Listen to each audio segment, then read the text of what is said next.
Donc, c'est ça. Pour moi, la sexualité alternative, moi j'aime beaucoup dire alternative.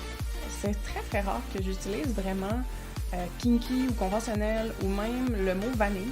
Je sais pas si vous avez déjà entendu parler de ce mot-là. Vanille est utilisé aussi beaucoup dans la communauté BDSM en fait.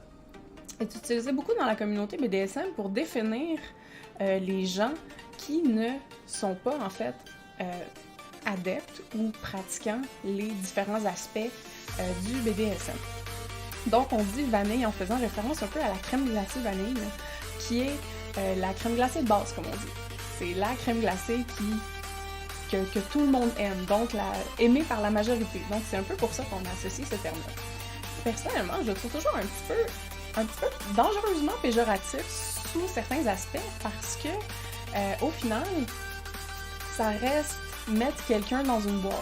Ça reste enfermer quelqu'un dans un setup de pratique ou un setup d'attente qu'on a envers lui. On s'attend un peu à ce que la personne soit plate. On s'attend à ce que peut-être la personne n'utilise pas de jouets sexuels.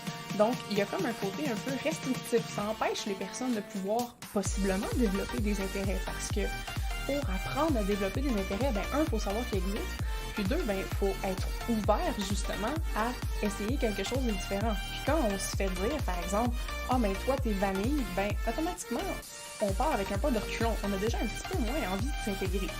Puis, même si je pense à la communauté BDSM, parce que c'est celle que je fréquente le plus, évidemment, même si ça fait partie d'une communauté qui est très, très, très, très, très inclusive, il y a personne, dans le fond, qui est un peu à l'abri d'utiliser des termes qui peuvent être un petit peu rébarbatifs au niveau de l'inclusion. Donc, c'est très rare d'utiliser ça. En général, j'aime mieux utiliser le mot alternatif. Parce que pour moi, sexualité alternative, ça englobe vraiment le plus de choses. Je devrais plus avoir de musique. Pourquoi j'ai de la musique? C'est bien terrible. Attendez, je vais essayer autre chose. Comme ça, est-ce que ça marche? J'ai carrément fermé le son de mon ordi. Faites juste me confirmer que vous m'entendez toujours, parce que si vous m'entendez plus, ça va être triste. Puis sinon, je vais continuer de parler dans le vide. Fait que c'est ça. T'sais, j'aime beaucoup utiliser le terme sexualité alternative parce que c'est un peu plus parapluie. Ça englobe vraiment mieux, à mon avis, à moi, tout ce qui peut être en dehors de la pénétration de base. Donc, pénétration sur laquelle, merci beaucoup Hunter, sur laquelle on se base habituellement pour définir qu'est-ce que sexuel, qu'est-ce que c'est sexualité, qu'est-ce que c'est le sexe. Bon, tant mieux, si vous aimez mieux sans musique, parfait. C'était en fait juste la musique d'intro, puis pourtant j'avais fermé la page, mais bon, la technologie, la beauté de la technologie. Fait que s'il y a d'autres problèmes, faites-moi signe aussi, il y a aucun problème. Puis, vous voyez, dans la communauté, justement, libertine ou la communauté, justement, ouverte, on appelle ce genre de personnes-là, pas vanille, on les appelle des moldus. En référence, évidemment, à Harry Potter, qui sont des gens non initiés. Fait que c'est le même concept, il y a le même genre de besoin de catégorisation envers les personnes qui sont dans un milieu versus celles qui ne le sont pas. Donc, quand j'en parle, moi, que ça soit pour le niveau du libertinage, l'ouverture du couple, que ça soit pour le BDSM, que ça soit pour des choses aussi simples qu'utiliser des jouets sexuels, je préfère sexualité alternative, tout simplement parce que c'est très englobant.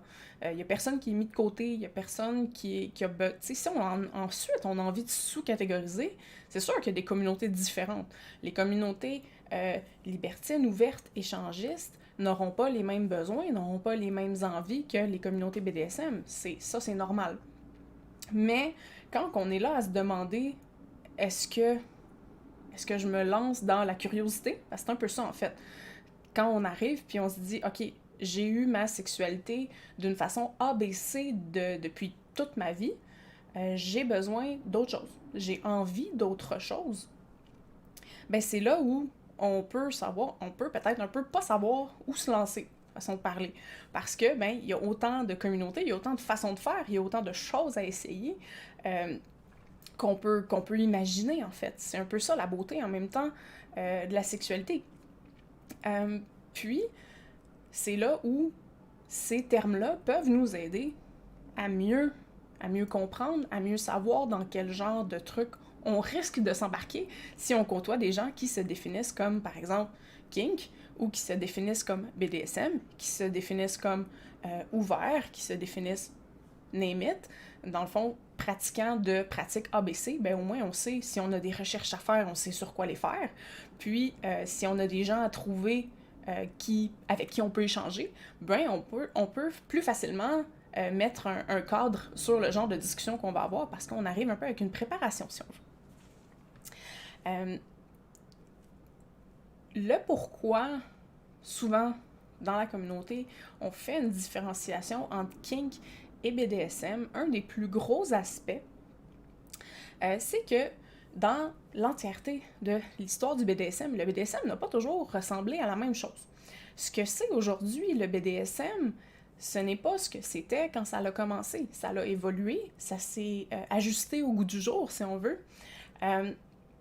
Puis, c'est là où une certaine scission a été nécessaire par certains des membres de la communauté pour venir créer vraiment une espèce de bulle un peu plus encadrée. Donc, sans dire réglementée, parce que c'est pas ça non plus, mais un peu plus encadrée dans un set d'aspects où ces gens se reconnaissaient mieux.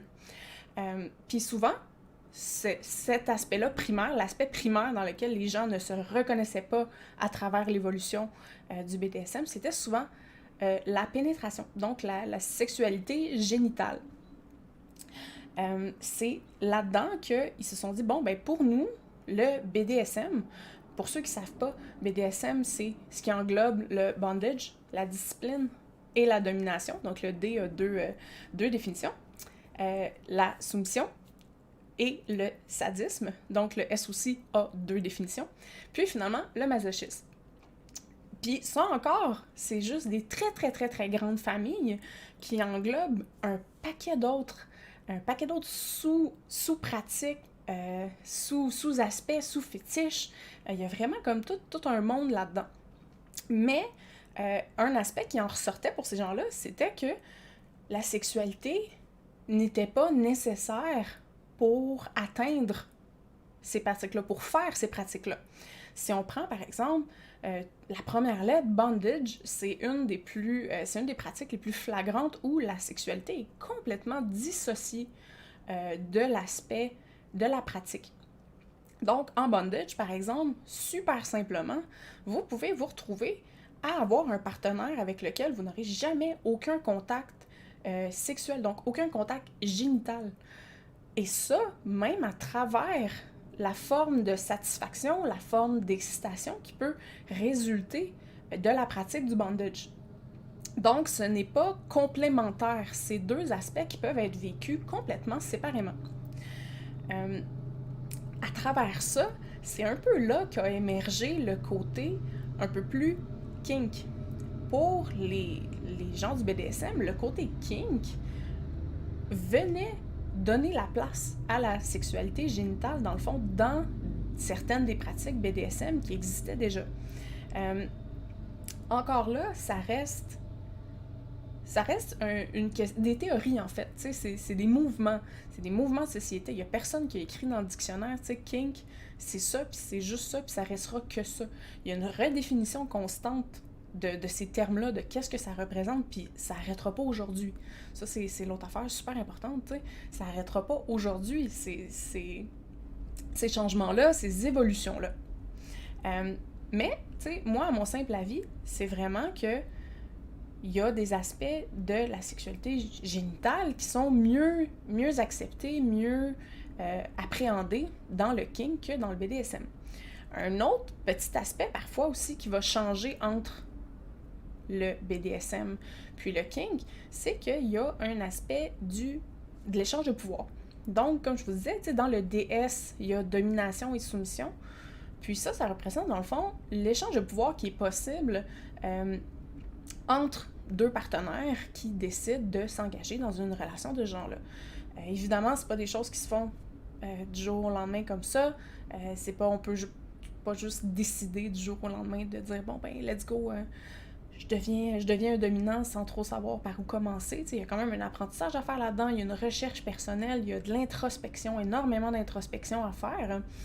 Puis, c'est à travers ça que, on décide finalement de se diriger plus vers le BDSM que le kink. Parce que dans cette recherche-là, dans cette introspection-là, dans l'échange entre les deux partenaires, il y a une espèce de soudure, je pourrais dire, qui fait en sorte que c'est une relation qu'on va développer plus sur le long terme. Donc, il va y avoir plus d'aspects d'impliquer au niveau personnel et au niveau interpersonnel aussi dans les relations autant DS et même jusqu'à un certain point sadomasochiste, dans le sens où une personne, par exemple masochiste, ne désirera pas nécessairement donner son corps automatiquement dans une courte période de temps à une personne du type one night, si on veut. Donc, il y a un aspect là-dedans qui vient vraiment demander, en fait, des deux partenaires une espèce de commitment, une espèce d'engagement un peu plus profond, un peu plus recherché. Puis c'est souvent ce que les gens qui sont adeptes du BDSM aiment. C'est par ça qu'ils sont motivés, c'est par ça qu'ils se sentent satisfaits. Tandis que dans le kink, on retrouve un petit peu un côté un peu plus rapide, un petit peu plus... j'ai envie de dire consommation, c'est pas exactement le bon mot, mais un petit peu plus, c'est ça, fast pacing, où on va, par exemple, possiblement, évidemment, ce n'est encore pas une règle générale absolue, mais où on va pouvoir être, par exemple, plus ouvert à avoir des micro-séances, donc des micro-moments, par exemple, avec plusieurs, peut-être, personnes différentes ou de plusieurs pratiques très, très, très différentes les unes des autres. Encore une fois, avec ou sans sexualité, c'est quand même pas absolu que parce qu'on s'identifie comme kinky, absolument on associe sexe aux pratiques que l'on fait. C'est pas obligatoire.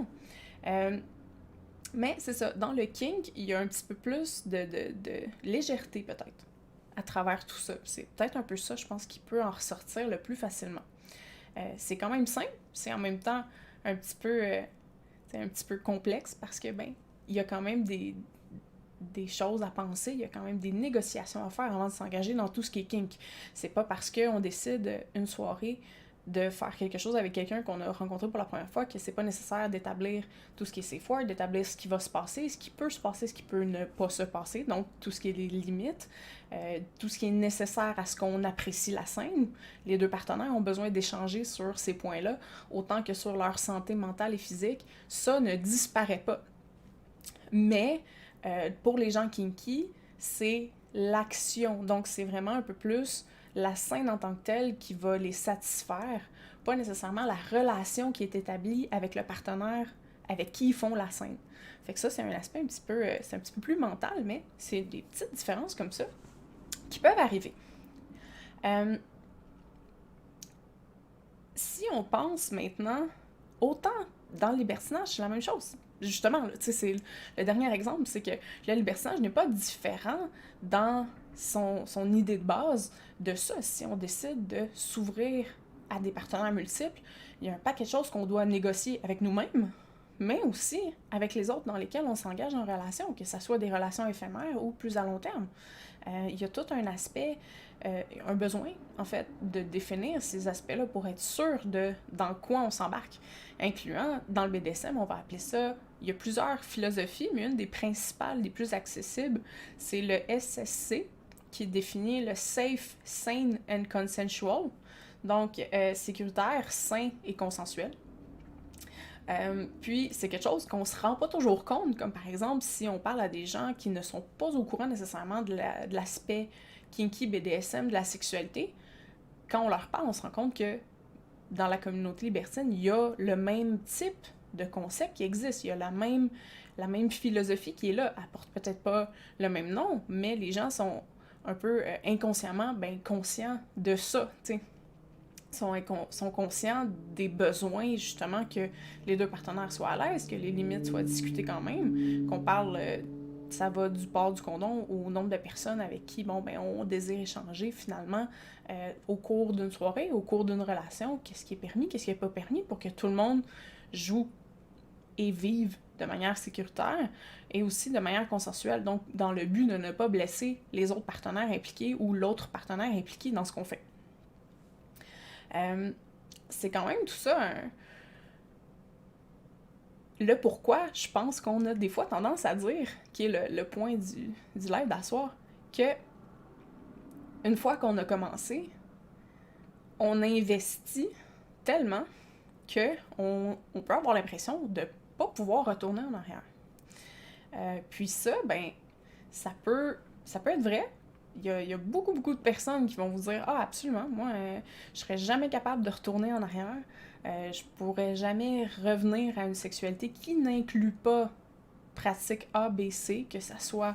ça peut même aller aussi simplement que la pénétration anale, se faire attacher, d'avoir des relations ouvertes, donc des relations où, justement, les deux partenaires ont une liberté au niveau des partenaires qu'ils peuvent choisir.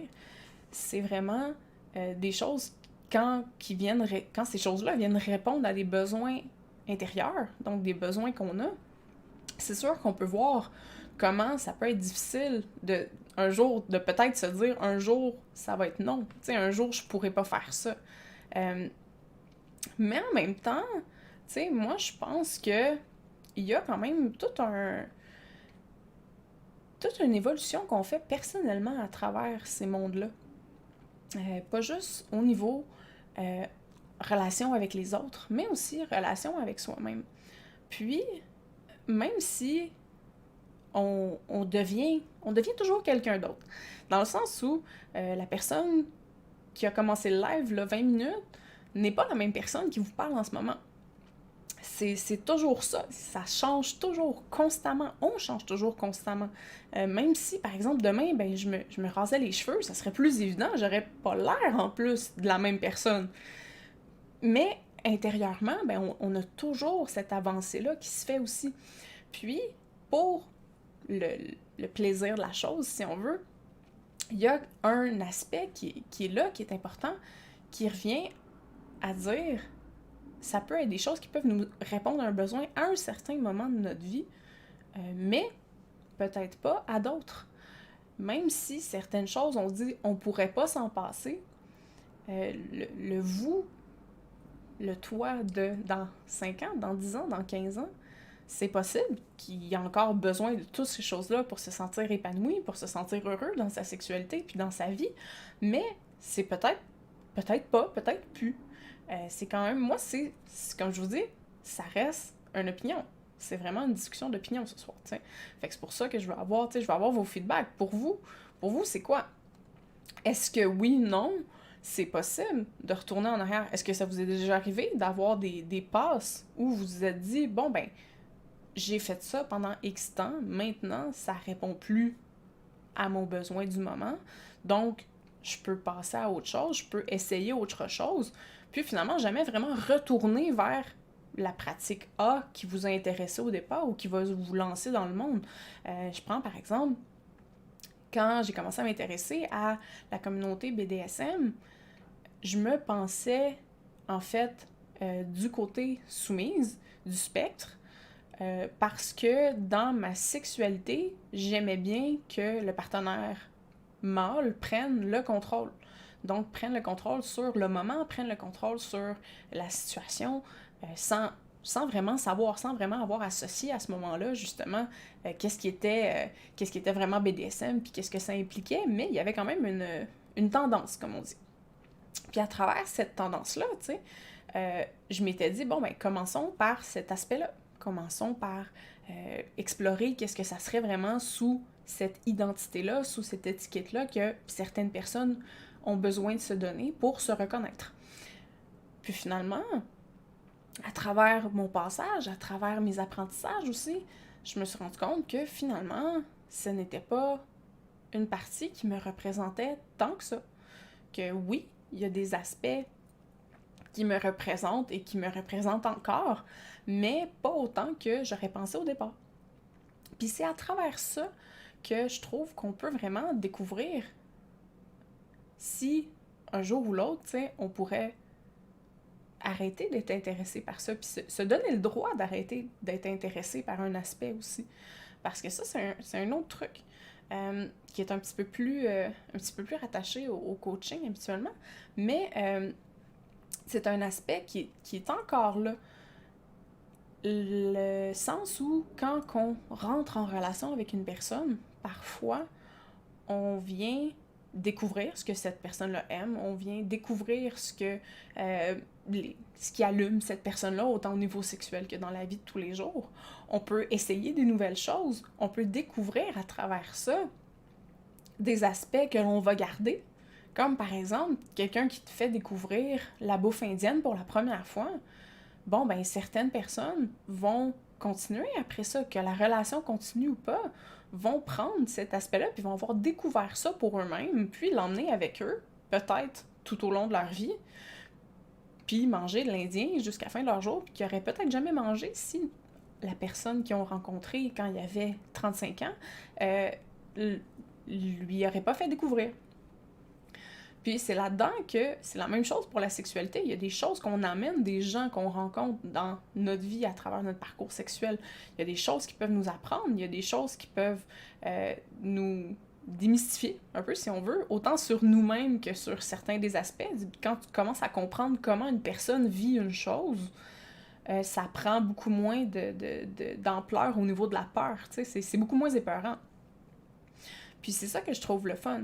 C'est ça que j'aime de ces aspects-là. C'est que c'est pas obligatoire pour la majorité des gens, mais que si tu l'intègres, c'est possible que finalement, ben, c'est un besoin que tu as besoin auquel tu as besoin de répondre toute ta vie, au moins peut-être partiellement. Peut-être à des moments plus que d'autres. Il y a peut-être vraiment des moments où tu dis « Non, moi, je pourrais pas jamais retourner. » Puis voilà quelques années, je vous dirais... Je me serais dit la même chose, j'aurais dit la même chose. Vous me l'auriez demandé, est-ce que tu retournerais à une vie sans kink, sans BDSM? Ben, je vous aurais dit probablement pas. Probablement pas, parce que à ce moment-là, je me découvrais énormément. Je me redécouvrais aussi à travers le cheminement puis les relations passées que j'avais eues. Il y a certains nouveaux besoins que finalement, ben, j'apprenais à répondre d'une nouvelle manière. Donc, il m'apportait des nouvelles énergies, des nouvelles réponses, en fait, à des questions que je me posais peut-être depuis super longtemps, juste en me disant, bon, ben, OK, tu sais, c'est comme ça, puis c'est correct, ça reste comme ça, tu sais, ça existe, c'est super le fun, mais je me sens pas intéressée, je me sens pas attirée.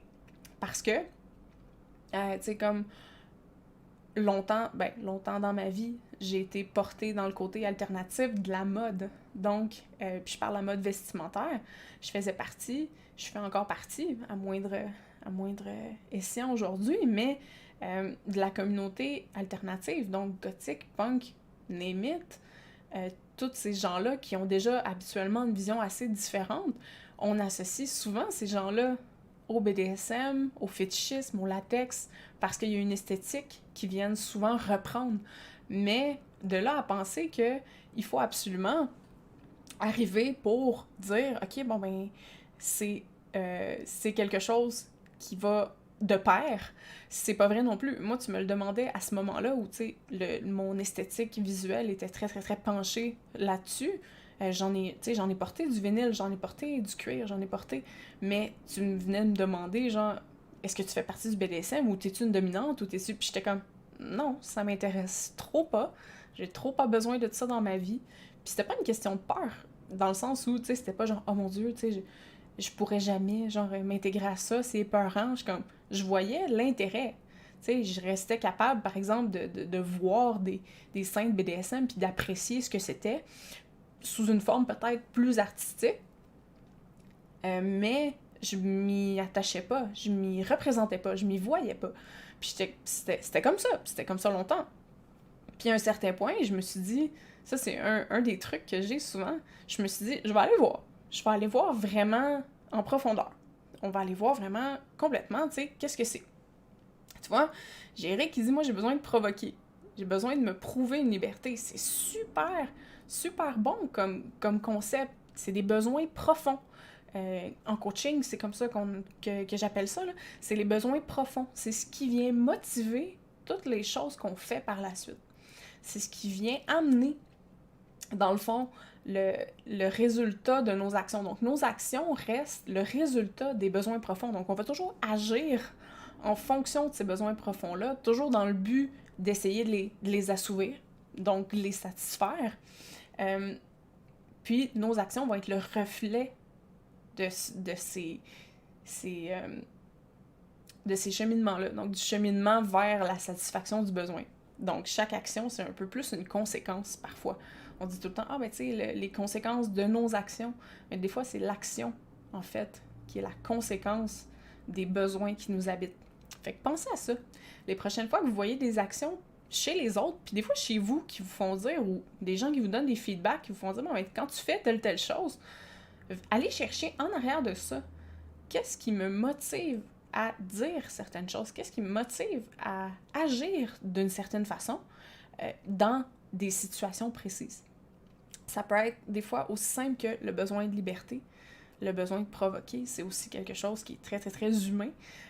Ça peut être la peur qui peut motiver certaines choses, puis avec la peur vient souvent le besoin de sécurité. Donc, c'est pas notre réaction de peur, comme par exemple de dire « Oh non, je peux pas prendre ma voiture dans une tempête de neige », qui est comme l'action. Donc, l'action, c'est de dire « Je peux pas sortir ». En fait, c'est le besoin de sécurité. Puis en connaissant ce besoin de sécurité-là, ben ensuite, on peut aller voir qu'est-ce qu'on peut faire pour satisfaire le besoin de sécurité, puis finalement, l'action, à la fin, va changer d'elle-même. Donc, c'est pas toujours en changeant les actions qu'on change à l'intérieur. Parfois, c'est de l'intérieur qu'il faut que vienne, dans le fond, la compréhension de soi. J'ai perdu le fil de ce que j'étais en train de dire par rapport à ça, mais c'était super pertinent. Merci beaucoup. J'adore ça. Fait que c'est ça. Dans le fond, quand on se retrouve à... Ah oui, ça, je parlais de mon expérience. Quand je me suis retrouvée à me tremper les orteils, tu sais, ça n'a pas été une révélation non plus. Ça n'a pas été comme « Oh mon Dieu, tu sais, voilà, toutes mes questions sont répondues sur moi-même. Je n'ai plus besoin d'autre chose que ce que je viens de vivre là. Je veux ça jusqu'à la fin de mes jours, tu sais. » Je suis allée à ma première soirée. Puis, j'ai fait des expériences là-bas, j'ai essayé des choses, j'ai rencontré des gens avec qui j'ai discuté, c'était super le fun. Puis je suis retournée chez nous le soir, puis je disais « Ok, c'était une belle expérience, je la prenais telle qu'elle. » Puis finalement, ben, en y retournant, en me disant... Puis moi, j'ai une règle de 3. Ça, c'est déjà quelque chose. Hein.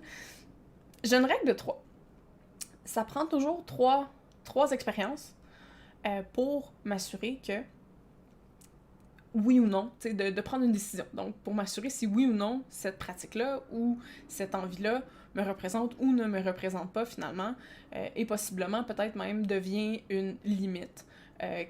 Donc, quelque chose que je tasse absolument complètement de ma sexualité. Donc, c'est la règle de 3 pour moi. Je vous dis pas, c'est pas quelque chose, je vous dis, faites ça absolument, puis il faut absolument toujours tout essayer par 3. Il y a des choses qu'on peut savoir instantanément si c'est un non, mais moi, c'est un modèle que j'aime bien pratiquer. Fait qu'au bout de la 3e soirée, tu sais, je me rends compte comment le BDSM, puis le kink, à ce moment-là, pouvaient répondre à mes besoins, pouvaient répondre à où j'étais rendue à ce moment-là dans ma découverte de la sexualité. Puis, ça a évolué à travers ça dans les 7-8 dernières années déjà. Maintenant, aujourd'hui, tu me demanderais, est-ce que pour toi, tu pourrais retourner en arrière? Puis, dans le sens où, mettons que demain matin, je me retrouve avec un partenaire qui me dit « Je ne suis pas intéressée par le kink, je ne suis pas intéressée par le BDSM, par la domination, la soumission, je veux rien savoir. » Je me vois pas nécessairement dire à cette personne-là, à cause de cet aspect-là, non, on ne peut pas développer une relation ensemble. Si vous me l'auriez demandé, là, 3 ans, 4 ans, 5 ans, je vous aurais dit, ben non, je pourrais pas. Je pourrais pas en ce moment développer une relation qui n'inclut pas ces aspects-là parce que en ce moment, oui, j'en ai besoin. T'sais, en ce moment, j'en ai besoin. Mais à travers les changements, à travers les choses que j'ai appris, à travers les choses que j'ai développées pour moi-même, sur plein d'aspects différents de ma personnalité, aujourd'hui, je me dirais, je pourrais probablement quand même m'embarquer, si on veut, m'embarquer dans une relation qui est dite conventionnelle, dite possiblement vanille, dite possiblement moldue, selon la communauté dans laquelle vous êtes. Mais il faudrait, par exemple, que mes autres besoins soient répondus. Il faudrait que mon besoin d'enthousiasme envers de la sexualité soit répondu. Il faudrait que mon besoin de curiosité envers la sexualité continue d'être répondu. Donc, c'est plus à travers l'attitude, par exemple, qu'une personne aurait face à tout ça, donc à l'entièreté des possibilités qui sont incluses dans la sexualité. Autant dans, tu sais, quand je dis sexualité, c'est la sexualité avec un grand S, là, tu sais, vraiment le Uber parapluie, là, qui englobe tout. C'est l'attitude qui devrait être d'une certaine façon pour que je vois une possibilité pour moi de revenir en arrière, si on veut. Parce que, je répondrais possiblement quand même à ces besoins-là, mais d'une manière différente, tu sais. J'ai un super beau commentaire que je vais lire. 2 secondes.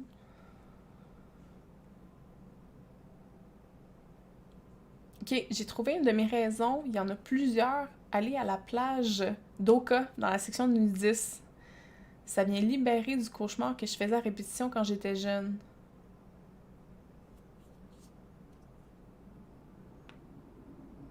C'est ça. On peut trouver à travers ça des libérations. Vraiment comme une manière de faire une scission entre ce qui nous faisait peur, puis l'étape ensuite qui est le bien-être. Fait que oui, tu sais, c'est un moment, j'imagine, la première fois que tu as mis le pied dans le sable, tu t'es dit « Oh mon Dieu, dans quoi je me suis embarquée? » Tu sais, dans quoi je me suis lancée? Pourquoi je suis venue ici? Puis finalement, on se rend compte qu'on avait besoin de passer à travers ça pour continuer vers l'épanouissement sexuel, parce que c'est un peu ça le but. Puis l'épanouissement sexuel, encore une fois, c'est avec le grand S, là, c'est pas l'épanouissement, genre dire, oui, je suis capable d'avoir 25 orgasmes, puis je suis toujours bandée comme je veux. C'est pas ça, l'épanouissement sexuel, nécessairement. L'épanouissement sexuel, ce n'est pas répondre au modèle de société qu'on nous propose.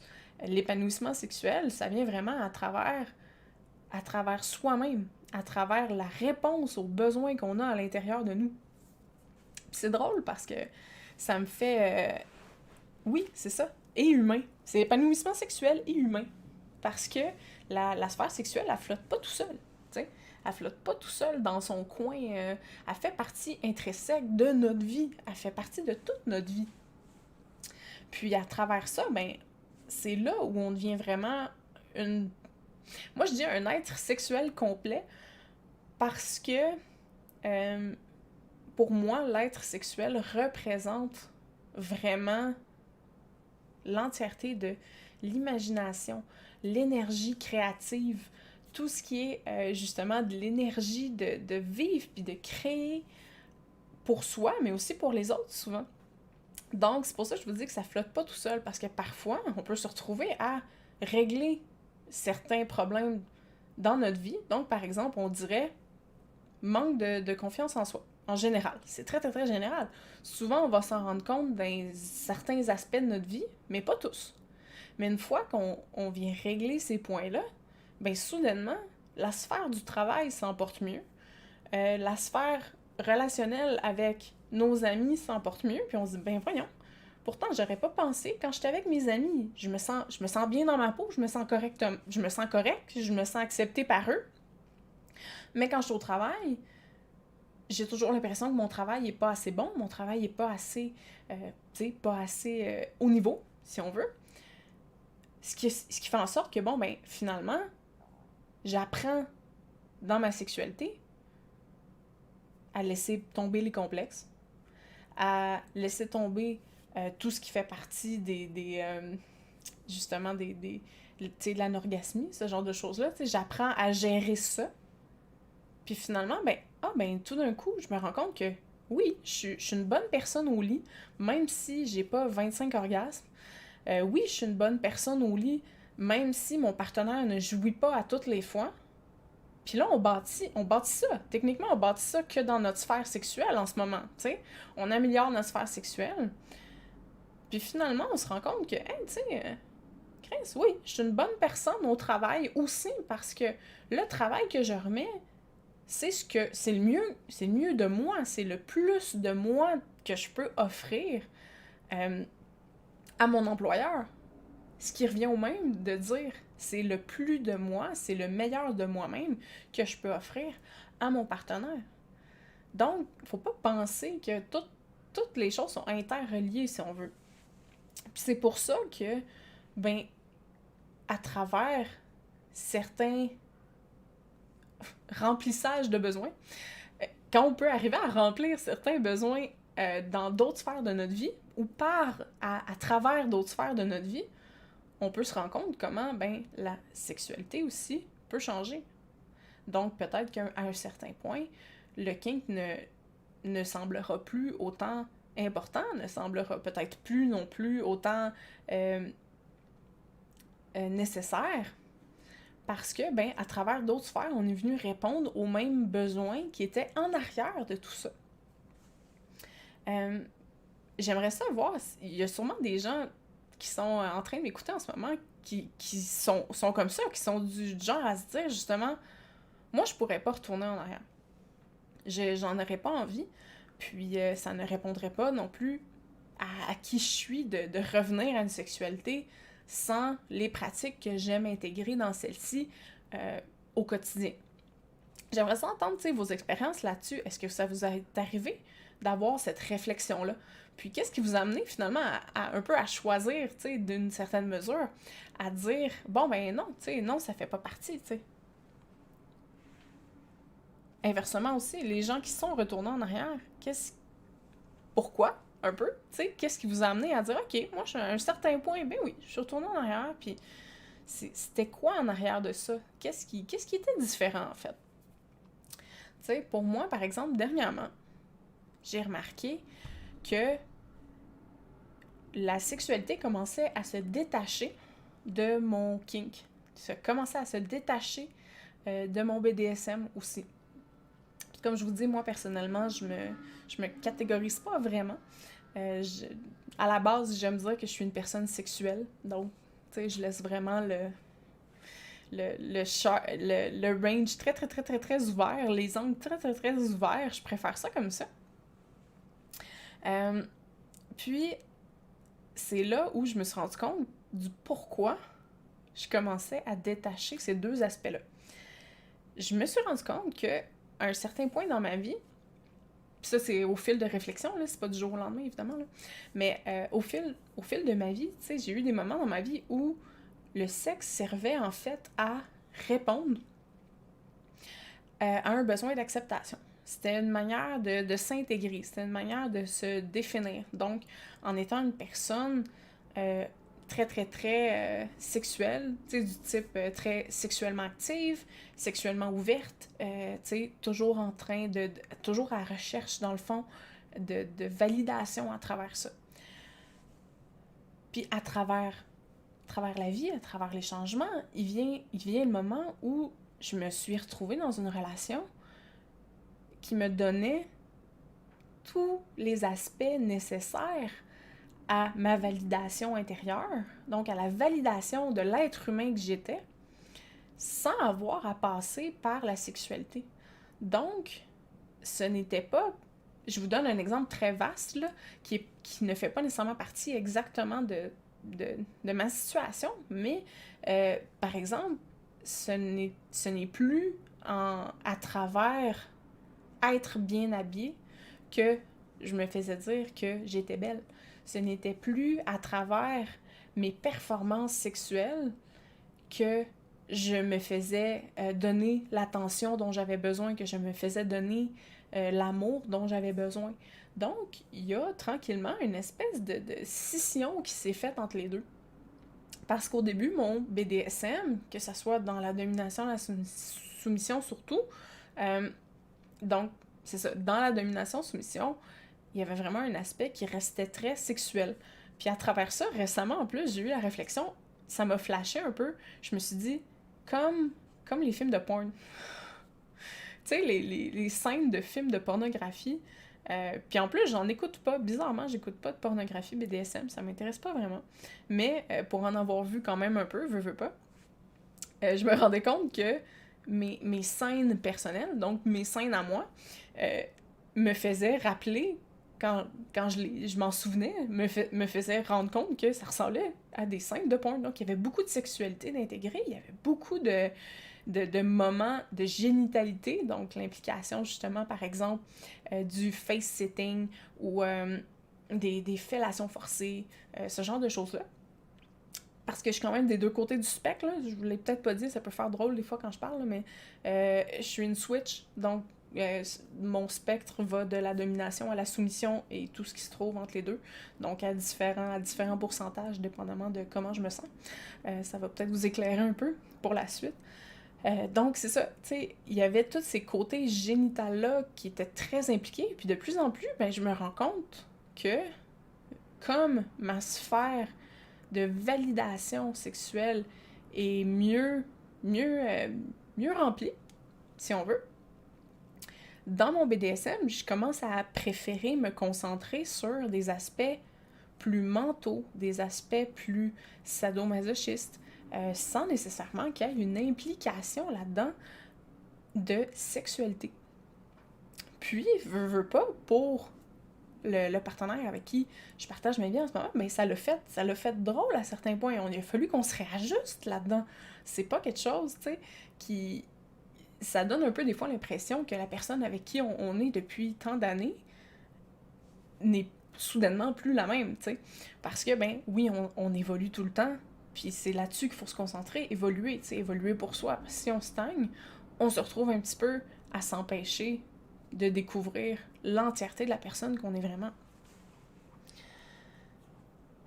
J'ai une personne qui dit « J'ai plus besoin de découvrir autant qu'avant. Je cherche plus quelqu'un avec qui je peux avoir de quoi à deux et partager. » C'est ça, tu sais. T'as eu un besoin pendant un temps, maintenant, il a changé. Maintenant, ce n'est plus le même. Tu veux une nouvelle manière de répondre à ce besoin-là. C'est là-dessus qu'il faut se focusser, tu sais. Puis c'est ça, ça va prendre des réajustements. Parce que ben, les personnes que tu côtoies dans la vie vont se dire « Ben mon Dieu, j'aurais jamais pensé que tu changerais. » Mais dans le fond, c'est pas nécessairement changer tant que ça. C'est juste devenir la personne qu'on est en ce moment. Devenir l'être sexuel, l'être humain qu'on veut être en ce moment. Puis ça, c'est le choix ultime qu'on a. C'est le pouvoir ultime qu'il faut qu'on se donne, tu sais. Ah, on dit qu'on m'a perdu. Merci Maxime. Je suis contente que tu trouves ça intéressant. Je vais juste revoir du côté de l'autre plateforme si ça va bien. Tu me feras un pouce si tu vois que ça se place.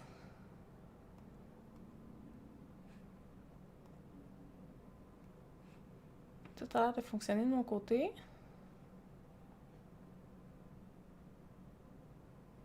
Ok, je vais faire un refresh puis on va voir. Donc, c'est ça. Tu sais, il y a tout un côté là-dedans qui reste très personnel. Puis, il faut pas non plus avoir peur de partager ces changements-là. Comme je vous dis, tu sais, il y a tout un côté d'humain. Il faut penser à l'autre être humain, par exemple, avec qui on partage ça, tu sais, parce que sinon, ben, c'est sûr que ça fonctionnera pas. La personne ne pourra pas comprendre. Il y a des gens qui me disent qu'ils se reconnaissent là-dedans. C'est ça. On est humain. Il faut garder à l'idée que autant de ne pas se perdre dans l'autre, faut accepter les changements qui nous habitent aussi parce qu'on peut les repousser du côté de la main puis continuer dans le chemin qu'on était puis que tout, tu sais, on fait comme si de rien n'était, façon de parler. Mais un jour ou l'autre, soit on va un peu nourrir des ressentiments qui vont peut-être pouvoir exploser en d'autres choses, qui vont peut-être grandir en d'autres choses, des négatifs, qui vont finalement un peu pourrir toutes les autres choses qu'on a qui restent positives dans notre vie, qui sont encore les bonnes choses pour nous, sans qu'on s'en rende compte, tu sais. Puis c'est souvent là, des fois, que on se retrouve un peu perdu. Puis c'est là où il faut s'asseoir, c'est là où il faut prendre le temps de dire, OK, tu sais, autant pour le partenaire que pour soi, OK, maintenant, je pense que la personne que je suis, c'est A, B, C.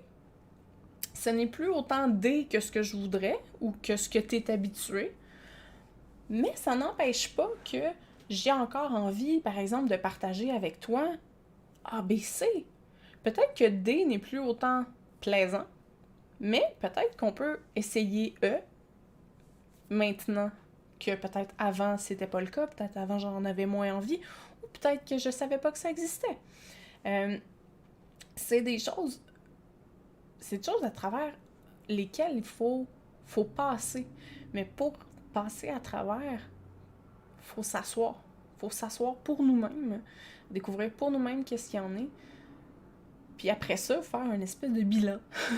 C'est un peu ça, c'est les feedbacks, c'est les bilans, c'est ça qui fait en sorte que la communication avec les personnes qui nous entourent les tiennent au courant un peu. Tu sais, on parle des fois, ça c'est un concept qui me tanne toujours, tu sais, mais on parle toujours, la crise de la quarantaine. Comme si du jour au lendemain, les personnes n'étaient pas en transition constante. Les personnes chez qui ça va exploser souvent, c'est les personnes qui n'ont pas porté attention à tous ces changements-là qui avaient besoin d'être faits tranquillement. Fait que, par exemple, mettons, on dirait, là, mathématiquement parlant, là, j'aurais besoin d'un changement par année depuis les 10 dernières années. À un changement par année, ça se fait bien. Quand tu y penses un peu, ça se fait bien. Tu sais, un changement par année, ça laisserait une année complète pour s'habituer. Il y a personne qui deviendrait réactif à ça. Tu sais, il y a personne qui ferait « Ah ben mon Dieu, t'as l'air d'une personne complètement différente. » Si tranquillement, pas vite, tu continues d'avancer dans ton cheminement, puis tu continues de voir si le king, ça te représente, si le BDSM, ça te représente, si le libertinage te représente, si les relations anales, ça te représente. C'est comme ça peut être tout... vous pouvez tout définir à tous ces micro-niveaux-là. Si vous voulez, en plus, il y a des BDSM checklists, des sexy... Moi, j'ai la sexy checklist qui fait ça. C'est juste... Des fois, les gens vont dire « Ah, mais ça définit tes limites. » Ça fait pas juste définir tes limites. Ça définit tes limites en ce moment. C'est attaché au temps. C'est attaché... c'est un snapshot de qui tu es maintenant. Si, par exemple, je prends des trucs comme un autre super bel exemple, super drôle, c'est le BDSM questionnaire. Il y a comme un questionnaire BDSM en ligne que tu peux faire pour qui va t'aider un peu à dire, bon, ben, t'es à tant de pourcentage dominant, t'es à tant de pourcentage trainer, t'es à tant de pourcentage pet. Puis là, il y a comme plein de... Il y a tout, pas toutes, mais il y a une grosse majorité des pratiques BDSM qui sont un peu représentées. Puis là, il t'aide à un peu figurer, bon, ben, qu'est-ce que ça serait ton portrait, genre. Mais le portrait, c'est comme une photo. Si t'en prends un cette semaine, puis t'en prends un dans 6 mois, c'est pas la même personne, c'est pas la même chose, c'est pas la même image. Fait que c'est le même concept avec les changements qu'on a intérieurement. C'est sûr que si on les applique un par un, tranquillement pas vite, puis qu'on prend le temps d'en être conscient, qui sont là, qui existent, qui s'en viennent peut-être, ils vont, on peut voir un peu d'avance aussi le genre de changements qui peuvent s'en venir. Si je prends par exemple pour une famille, le moment où les enfants quittent la maison, on le voit venir ce moment-là. On le sait que ça va engager des changements. On ne sait pas encore nécessairement lesquels, mais on sait que ça s'en vient, fait qu'on peut se préparer. Mais si on les laisse dormants, on les met de côté pendant 10 ans, ben là, on se retrouve avec 10 changements, puis à la 10e année, là, faut pas s'étonner que ça explose. Faut pas s'étonner que tout d'un coup, on veut tout changer, tout d'un coup, parce qu'on les a... Ils étaient là depuis le début, mais on leur a pas donné l'attention qu'ils méritaient. Donc, puis ces changements-là sont tout simplement l'action nécessaire pour répondre à un besoin qui est en arrière de ça, comme je vous disais tantôt. Donc, on va se retrouver à exploser. Puis c'est là qu'on parle des niaiseries, façon de parler, là, parce que j'aime vraiment pas ce concept-là, du concept de la crise de la quarantaine, tu sais. C'est comme là, il faut que tout change maintenant, ça urge. C'est devenu urgent. Puis c'est dans des moments comme ça, d'urgence, que les gens vont dire, bon, ben moi, je quitte. Je quitte le milieu libertin en entier. J'ai pas envie de continuer. Je ferme tous mes comptes. Je ferme tout. Puis je change de vie, tu sais. Ça peut être la même chose du côté BDSM. Le nombre de personnes qu'on peut entendre parler dans la communauté qui vont dire ils ont quitté la communauté. C'est comme si du jour au lendemain, ils n'existaient plus, tu sais. Comme si ils n'avaient jamais été là, tu sais. Puis ça, c'est quelque chose qui est tout... qui prouve que, justement, ben, à certains points, pour un paquet de différentes raisons, on peut se retrouver, oui, dans un milieu qui répond à nos besoins, mais qu'avec le temps, ben, nos besoins intérieurs, nos besoins profonds vont changer. Puis à cause de ça, ben, on va se retrouver à avoir besoin de changer d'entourage. Ça peut être du genre de site web qu'on fréquente. Tu sais, on peut penser, par exemple, qu'une personne sur des sites de rencontres comme tout ce qui est les sites de rencontres de base, tu sais, où c'est vraiment avec des profils très, très, très conventionnels, tu sais, où c'est comme, bon, ben moi, je cherche, tu sais, un homme pour, ou une femme, ou personne trans, personne lesbienne, personne homosexuelle, tu sais, vraiment très catégorisé, peut, à un certain point, dire, bon, ben finalement, je suis passée à travers ces expériences-là, c'est peut-être pas finalement ce qui répond à mon besoin en ce moment, j'ai besoin de plus de liberté, j'ai besoin de plus de légèreté dans ma vie. Ils vont se diriger vers des sites plus ouverts, plus du type JALF, si on veut, là, tu sais. Donc, tous ces sites-là où ce qui est mis de l'avant, c'est justement le côté légèreté, le côté liberté, le côté échange sans conséquences, sans engagement. Fait que c'est à travers ça que je me dis, finalement, que oui, moi je pense qu'on peut retourner en arrière, mais il faut pas que ça soit par peur. Donc, parce que ça, je pense que c'est le dernier petit aspect que j'aimerais vous parler, c'est l'aspect de la peur. La force de la peur dans les choses. Je connais des personnes qui m'ont déjà dit « Je n'ai pas envie d'essayer une telle pratique parce que j'ai peur de l'aimer. »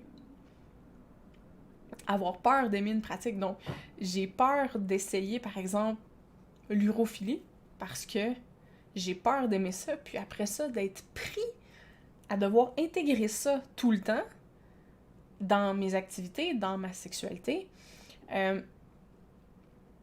puis de pas pouvoir en sortir, tu sais. Puis je trouve que ces peurs-là, parfois, ils vont toujours nous faire sentir un peu, ils vont toujours nous donner l'impression qu'ils sont légitimes.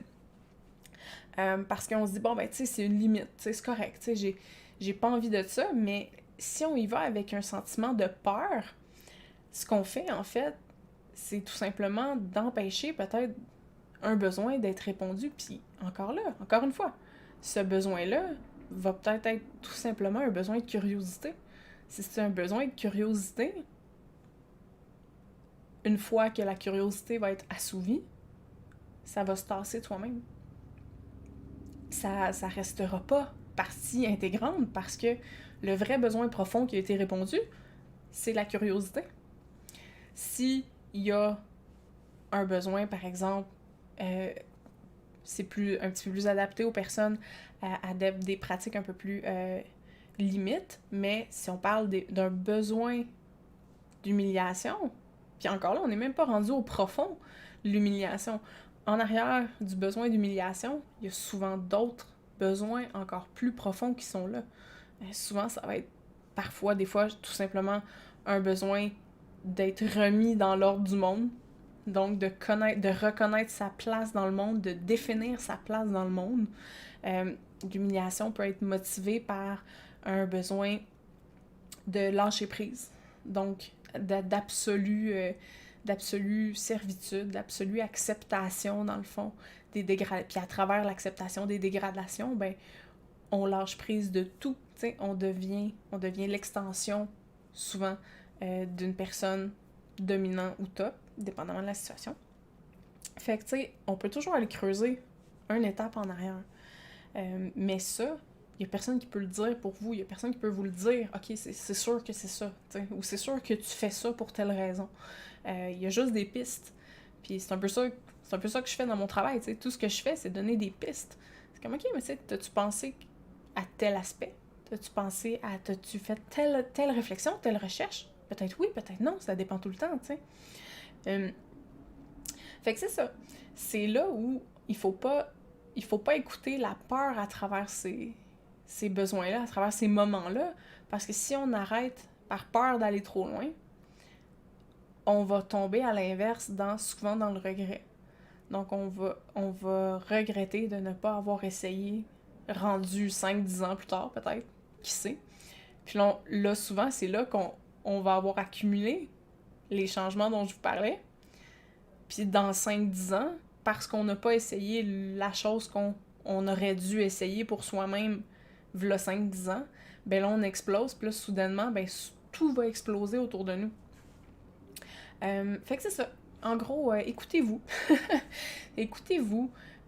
Si vous sentez que vos besoins sont répondus à travers ce que vous faites, peu importe ce que vous faites, ça n'a tellement aucune importance. Allez-y, continuez. C'est pas plus compliqué que ça. C'est le concept très simple de Are you happy? Yes. Keep going. Are you happy? No. Change something. T'sais, un petit changement à la fois. Donc, c'est ça. Si c'est ça qui vous motive, puis ça va bien, puis ça vous convient, puis vous êtes bien, tant mieux. Continuez. Mais sinon, prenez aussi sur vous l'aspect de savoir que ben vous n'êtes pas nécessairement obligé de continuer. Vous n'avez pas de devoir à rendre à qui que ce soit, vous n'avez pas rien à rendre à qui que ce soit sur ces aspects-là. Si vous sentez que vous perdez un côté d'intérêt, si vous sentez que certaines pratiques ne correspondent plus à qui vous voulez être en ce moment, vous avez absolument le droit de les mettre de côté, puis d'y retourner possiblement un moment donné, d'y retourner possiblement une fois de temps en temps au lieu du tout le temps que vous vivez en ce moment. Puis vous devez pas vous sentir coupable de ça, puis vous devez pas non plus sentir que vous êtes moins que. Donc, mais là, si je commence à inclure la sexualité dans mon BDSM parce que je viens de rencontrer un partenaire ou une partenaire avec qui ça clique, ben je suis plus BDSM, fait que je peux plus dire que je fais partie de la communauté BDSM. Je suis comme, come on, c'est sûr que vous en faites encore partie. Ça reste des aspects qui sont personnels, ça reste des définitions qui sont même pas 100% coulées dans le béton, tu sais. C'est pas que c'est mouvant, c'est changeant. Vous êtes mouvant, vous êtes changeant. Profitez-en, acceptez ça. Acceptez ça beaucoup plus que le besoin de garder un choix parce qu'on a fait un choix.